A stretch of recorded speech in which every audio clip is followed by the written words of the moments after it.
Is there anybody in the room, you still have some room left for some goals and some dreams? All right, so here's what I want you to do for me. I want you to write that down for me. All right, I want you to write that down for me. All right, now remember, the goal is execute, execute, execute. All right, so here's the challenge that I have. So there are two groups of people walking the earth. All right, you got one group right now. Now both groups have these dreams and these goals. Both groups, from the time that they were young, saw things on television, read things in books. They physically saw people doing things, and it was like, yo, I want to do that. Like, I want that. I remember being a kid, you know, and I used to watch the Brady Bunch. And I used to be like, yo, I want a family like that. I remember watching it. See, my mom had me. She got pregnant at 17 with me. I didn't really start talking to my biological father, like literally having a conversation with my biological father until I was 30. So as a child, because I didn't have that, you know, traditional home, I remember looking at the Brady Bunch going, I remember, oh, Leave It to Beaver. Leave It to Beaver. Like, I just was like, you know, as the Cleavers, like, they just had it going on. You know what I'm saying? They never like really argued. You know what I'm saying? Like, they worked everything out. Everybody like had roles and response. It was just, they were great, right? And so I remember growing up, like, yo, one day, like, this is my reality. But one day I'm gonna have a family just like Leave It to Beaver. Like, I remember saying it to myself. And I remember friends, like, they want to drive these kind of cars and live in these type of neighborhoods. I wasn't really thinking about that kind of stuff. I was just like, you know what? Like, one day I just want to have a happy family. Like, I want to come home and I want my kids to like run up to me, Dad. When they get older, I want them to be proud of me. Right? I just had these dreams. I'm gonna put my kids through college. They're not gonna have to pay for college. I'm gonna put them through college. Like, they're gonna go to, you know, these big colleges and whatever. I had dreams.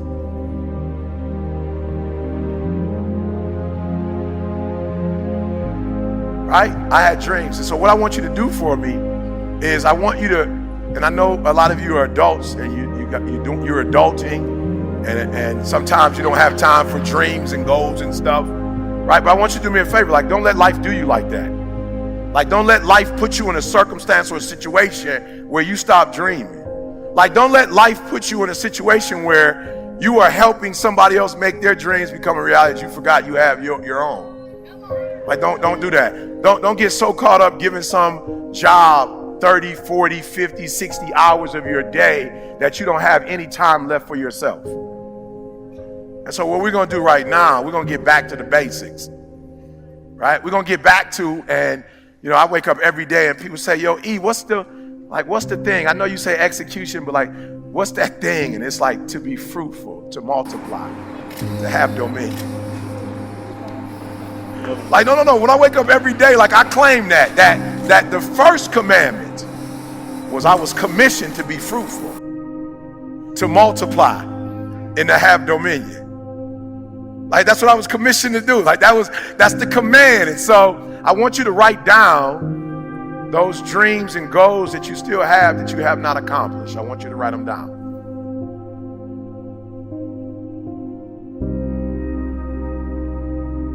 And so do me a favor. I don't want reality right now. I'm not interested in how much your student loans are. I'm not interested.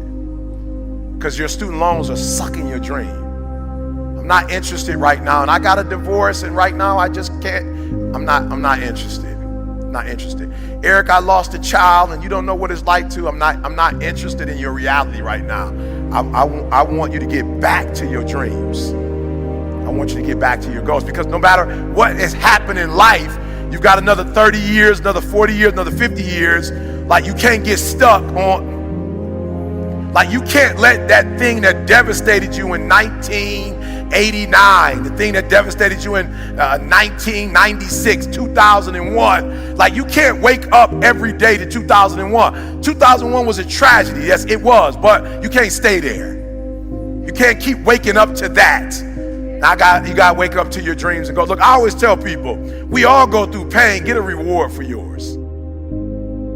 You know, we all go through pain. We all go through pain. We all go through something. We all go through our go through. I wouldn't have time to tell you about all the trauma that I went through in my life. But I just figured, since I went through so much trauma, I might as well use the trauma to make all my dreams become a reality.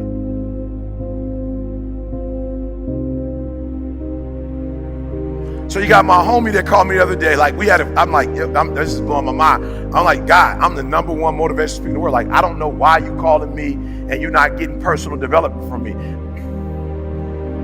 No, listen to what I just said. This is my best friend in the whole wide world. Listen to me very close. Like, this is the dude I trust with my wife and my kid. Like, this is the person that my dreams, like, he helped me with my dream. I said, why are we on the phone talking about deficits right now? Why are you doing that? Do you know people who don't know me and I'm not their best friend in the whole wide world have gone through one of my programs and now they killing the game, and you know me and you're not killing the game? So we're on the phone. I'm like, yo, God, do me a favor. Like, can we stop talking about your reality? I'm not interested. I'm like right now in marital bliss and you trying to bring me back to divorce. Like, you talking about your marriage and where it ain't. I don't want to talk about that right now. I'm in bliss. So don't bring me there. I'm a multimillionaire. You talking about you're not making enough money to take care of you. I don't want to talk about that talk. Can we talk about your dreams and goals and get to them?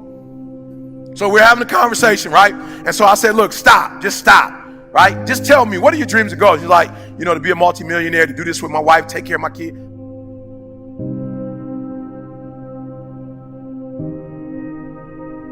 Look, I want you to look at your goals and I want you to ask yourself this question. Do you know what it takes to make that happen? Like, do you, like literally, like, because this is all it's going to take. 3 things, this is all it's going to take. Do you know what it takes? Look, the only thing it takes to go from where I went to, a homeless, high school dropout, sleeping in abandoned buildings, eating out of trash cans. I went from being a high school dropout, getting a GED, to having a PhD. Listen to me, the only thing it takes is knowing what it takes. So one day I woke up and was like, okay, E, stop talking about what you don't have. You need to know what you don't know so you can get to where you're trying to get to. Listen to me, guys. I'm real simple.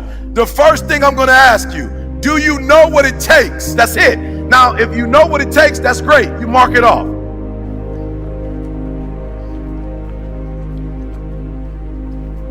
And I remember before being in that room with Warren Buffett, I never even thought about making that kind of money. I never thought about making money, but I was sitting in the room with Warren Buffett. So I get in the room with Warren Buffett, and what blows my mind is that he's human. Look, there are those of you who watch people on TV and you go, oh, and you admire them and you love them. And some of you watch so much TV because you really want to live your dreams through somebody else. You're not ready to do the work. Real, so you watch it on TV so you can get inspired. And so Warren Buffett, everybody's sitting down, Warren Buffett walks in the room, and when Warren Buffett walks in the room, it blows my mind. I'm like, yo, this dude is human. Like, he didn't come in with an Italian suit on. He came in with like a normal, I'm like, that's a normal suit. You know what was so crazy? He could wear a Sears and Roebuck suit because he was already one of the richest men in the world. He didn't have to come in and impress nobody. He didn't have to come in and prove that he was rich because we know he's rich. I'm like, what an amazing feeling. Like, you can be your authentic self. Like, Warren Buffett didn't have to come in because some other guys came in and they had their suits that he didn't have on. And they had the $1 million watches that he didn't have on. And they had the shoes that he wasn't wearing. He had a normal tie on. He didn't have it all the way up. He didn't have a Pat Riley like cut. It was just a normal button up.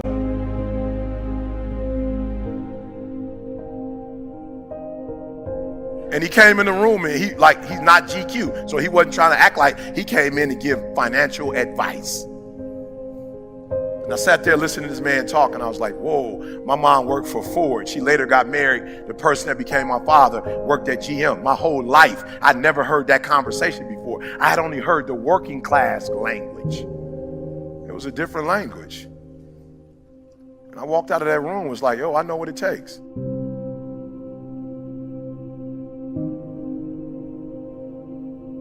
So being successful is not who you are, it's what you know. So I need to get a different relationship to knowledge.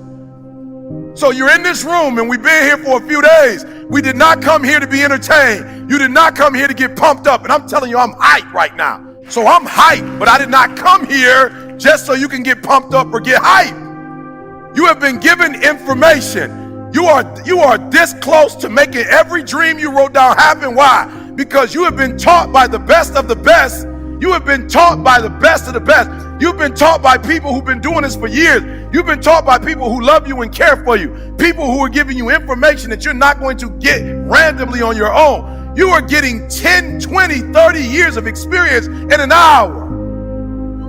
And so you are this close to your dreams and goals. So I have to ask you the question. You have the information. Now what are you going to do with it? You have the information. I sat in a room with Warren Buffett. Listen to me very closely. You type my name in, and this is by the glory of God. You type my name in, and it's going to say something.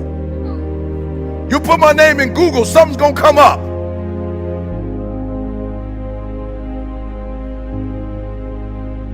I come from working class parents, but when I left that room with Warren Buffett, I became a multimillionaire, and I never had to talk to Warren Buffett ever again. I didn't have to call Warren Buffett and ask him, now what did you say again? I took the information that I was given and I murdered it. What do you have today that you've never had before, and what are you going to do with it? You have enough information right now that if you never got any more information, you have enough to make everything you wrote down become a reality. Here's the challenge though. The challenge is not what you know. It is not what you've learned today. The challenge is what you knew before today. I'm going to say it slower because it's the simplest thing I'm ever going to say. What you already know is why you are where you are.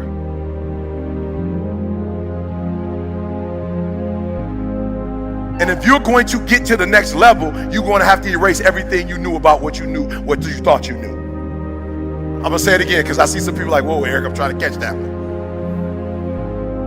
It is the stinking thinking that got you where you are right now. It is the limited beliefs that have you where you are right now. You have a limited belief. I remember that I thought I could never do this, but only for people who look like me. I remember when I was like 19, 20 and I started speaking, 20, 21, and I would go to historically black colleges and I would kill it. And I remember somebody asking me not to do historically black, but to come out of my particular community, my particular way of speaking, my particular way of doing things. And I'm thinking to myself when I first got there, I was like, whoa, I don't know if I could do this. Like they don't come from where I come from. Like they don't talk like I talk. Like they don't have the experience that I had. I don't know if I have anything to say. And God said to me, you what?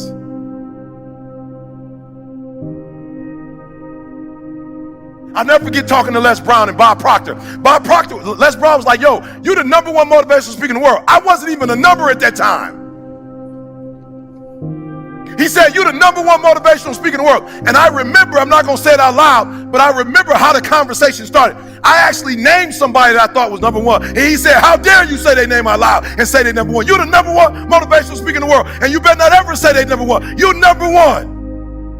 And I said, hold up, what? But I just started speaking. He says, no one on the planet is giving free information away like you giving free information away. Nobody in the planet loves people the way. There's no other motivational speaker going to prisons. There's no other motivational speaker talking to 12 kids in a detention center. There's no other motivational speaker going to schools and shaking kids' hands on their way to school and not getting paid a dime for it, meeting them at 6:30 saying good morning.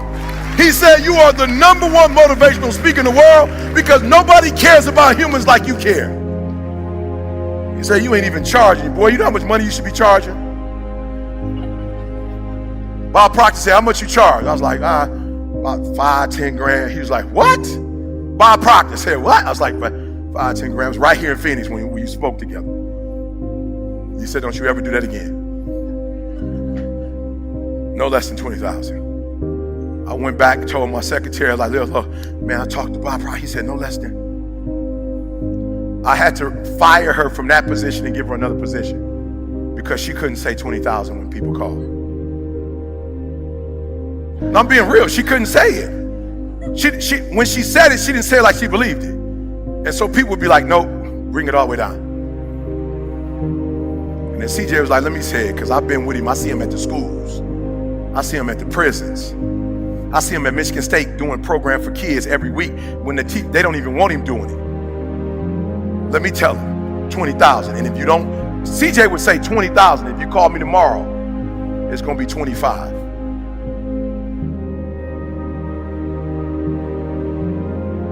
No, you're not hearing what I'm saying. And so I remember I got a couple 20s, went back, told Bob Proctor, was like, Bob Proctor, He was like, how you doing, Eric? I'm like, great. How is it going with the fine? I was like, man, it's great. I'm doing 20 now. He was like, I said, you told me 20. He said, I never told you 20. I said, no, less than 20. But your limited beliefs heard. Your limited beliefs heard you say. I didn't say that. That's what your past told you. That's what you getting a GED told you. Your biological father not being in your life told you, because you don't value yourself. You think it's tough. I'm telling you, son, there are people in this earth that value you more than you value yourself. They look to you in a way that you don't look to yourself. You will not get what you're supposed to get until you value yourself and you kill all your limited beliefs. So I need you to do me a favor. Just write it down, because you don't have enough paper. But write down your limited beliefs, and when you get home, I need you to address them. He said, Eric, I used to be like, God, I don't know if I could do corporate. He said, son, not only can you do it, you must do it. You're going to bring something that nobody else is bringing. And I was like, what do I bring that nobody else is bringing? He said, that message that you think isn't important is so important. And guess what message I was bringing to corporate? I was bringing, so you're a 7-figure earner, but you're not a 7-figure dad. God was like, do you know how important this message is? Just because you're not talking money like they talking money, this has nothing to do with it. You just told my man that he need to be a 7-figure spouse. He's not a 7-figure spouse. He's one-dimensional. He knows how to make money, but the rest of his life sucks. Challenge him to get the triple-double life. Challenge them to get the trouble. Yes, you've invested in stocks and bonds, but you ain't invested into your wife. You've invested into the stock market, but not your kids. And your son is in a gang because the gangs is beating you. Oh, you're killing it at the company, but when you come home, you're not killing it with your child. That's why your daughter was somebody she shouldn't be with. That's why your daughter wants to commit suicide, because her daddy ain't giving her the attention that she needs. So do me a favor. I just want you to give your company this. Don't stop giving your company that attention. But I challenge you to give your wife the same energy that you give in your company.